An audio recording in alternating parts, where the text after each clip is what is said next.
habang budget ng departamento pinag-uusapan sa loob ng House of Representatives. Sa labas naman daw kanina nagkagulo, and for updates, let's bring in Mobile Journal, Arles de los Santos. Arles, okay, payapa na ba sa labas ngayon? Magandang tanghali, Lord and Denise. Ngayon ay nakikita natin na payapa na dito sa labas ng Kamara, no? Pero kanina umaga ay matatandaan natin na talagang nagkaroon ng mga police presence doon, no, sa labas dahil nga sa nakaambang kilos protesta. Lalo pa ngayong araw ay nagkaroon na ng deliberasyon, nakaschedule, no, ang budget appropriation hearing para sa Department of Public Works and Highways o DPWH. Sa paggulong ng mga kaganapan dito sa Kamara, Lord, ay nagkaroon nga tayo ng pagkakataon na matanong si DPWH Secretary, no, Vince Dizon, na nasa ika-4 na araw pa lamang ng kanyang panunungkulan bilang sekretary ng ahensya, at talagang inamin niya naman na napakalaking responsibilidad ang naiwan o naatang sa kanyang mga balikat. Kaya naman daw nagkaroon ng request sa kanya si Pangulong Ferdinand Marcos Jr.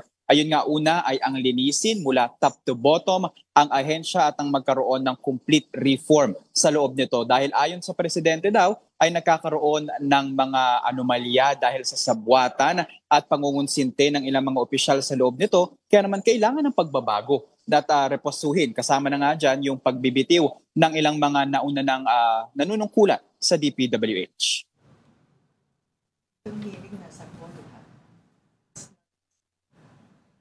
Arles? Mm-hmm. Yes, Lord. Okay. Magkano ba ang nasa core? Saan sila naghihiring ngayon eksakto? Hindi yung usual na ano, no? Arles? Tama, Lord. Actually, ang budget ng DPWH ay nasa 881.3 billion pesos, no?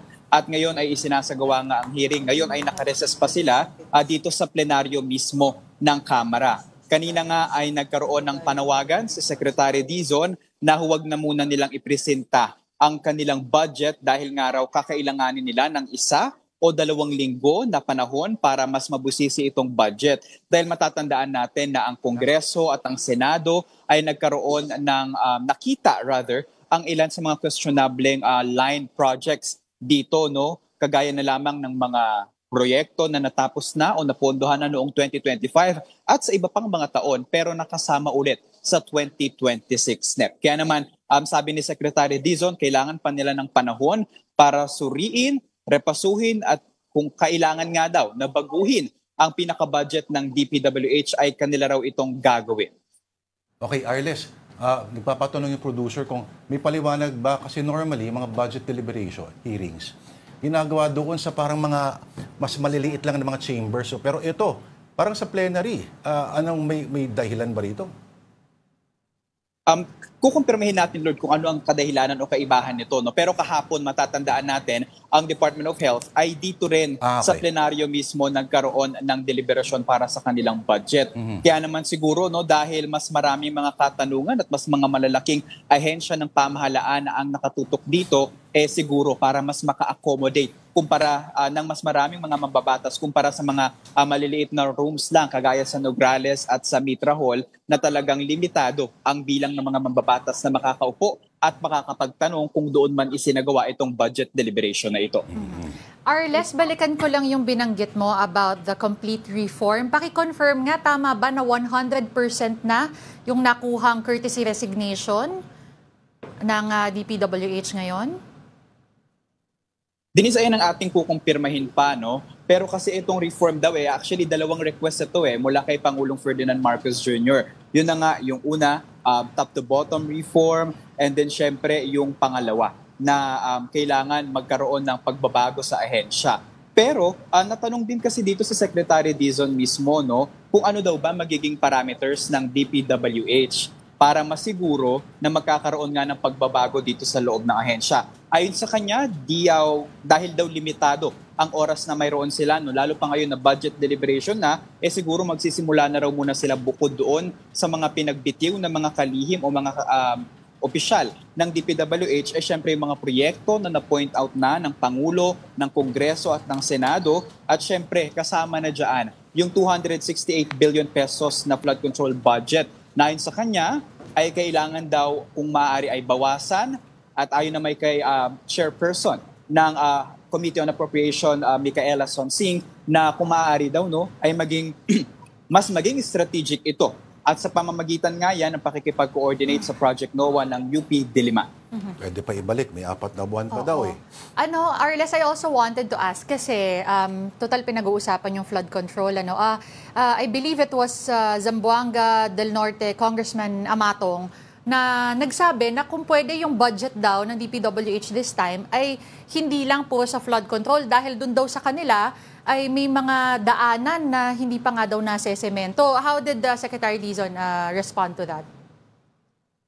Actually, Denise, naging bukas naman si Secretary Dizon sa mga tanong ng mga mambabatas. Pero ang naging problema kasi siguro dito ay dahil nga hindi nila nabuksan yung kanilang budget proposal as listed sa NEP, ay hindi sila nakapunta doon sa mga espesipiko na mga detalye ng kanilang budget. Siyempre, magkakaiba yan, Meron para sa flood control infrastructure, meron sa mga kalsada, at iba pang mga kinakailangan ng ating iba't ibang sangay, ng rehiyon ng ating bansa. Kanina nga actually natanong din ni Representative Garin yung formula ng DPWH kung paano nga ba nahahati-hati or nade-determine ang ibibigay na budget doon.